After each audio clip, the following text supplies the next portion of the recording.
வணக்கங்க. இப்போ நம்ம என்ன இந்த வீடியோவில் பார்க்க போகிறோம் அப்படின்னு பார்த்தீங்கன்னா, எஸ்என்ஜி டிஜிகோல்டு இந்தியாங்கிற ஆப்பில் நீங்கள் டவுன்லோட் பண்ணியிருப்பீங்க. அதில் எப்படி கோல்டு உங்களுக்கு பர்ச்சேஸ் பண்ணுறது அப்படின்னு சொல்லி பார்ப்போம். ஃபஸ்ட்டு உங்களோட ஆப்பில் ஓப்பன் பண்ணிக்கோங்க. உங்களோட பாஸ்வேர்டு, அந்த யூசர் நேம் பாஸ்வேர்டு போட்டு நீங்கள் உங்களோட ஆப்பை ஓப்பன் பண்ணிக்கோங்க. ஓப்பன் பண்ணி முடித்தோடனே உங்களுக்கு இந்த பேஜ் வந்து ஓப்பன் ஆகும்.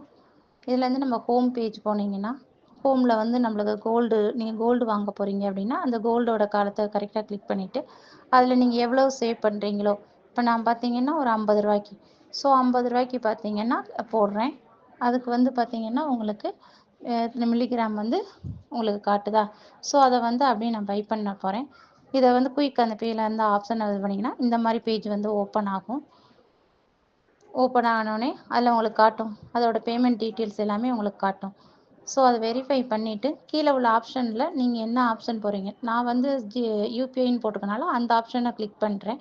அது கரெக்டாக போய் என்ன ஆகுதுன்னா என்னோடய கூகுள் பே அக்கௌண்ட்டோட இதாகுது. ஸோ திரும்ப வந்து அதில் பே நவ் நான் கொடுத்துட்றேன், அமௌண்ட்டு காட்டும். ஸோ பே கொடுத்துட்றேன். கொடுத்தோடனே என்னோடய account Google Pay account open ஆகி அதில் வந்து என்னோடய அமௌண்ட்லேருந்து சக்ஸஸ் ஆயிரும். சக்ஸஸ் ஆனோடனே நான் அந்த கோல்டு வந்து வாங்கிட்டேன். ஸோ அந்த பேஜ் வந்து இந்த இதில் மை ஆர்டர், அந்த ஹோம் பேஜ் போயிட்டு அதில் இந்த 2 இது இருக்குது பார்த்தீங்களா, அந்த ஃபஸ்ட்டு இதை கிளிக் பண்ணிங்கன்னா அதில் மை ஆர்டர் வரும். மை ஆர்டரில் நான் எப்பப்பெல்லாம் பர்ச்சேஸ் பண்ணிக்கணும் அதெல்லாம் நீங்கள் பார்த்துக்கலாம் டீட்டெயில்ஸ் எல்லாம். தேங்க்யூங்க.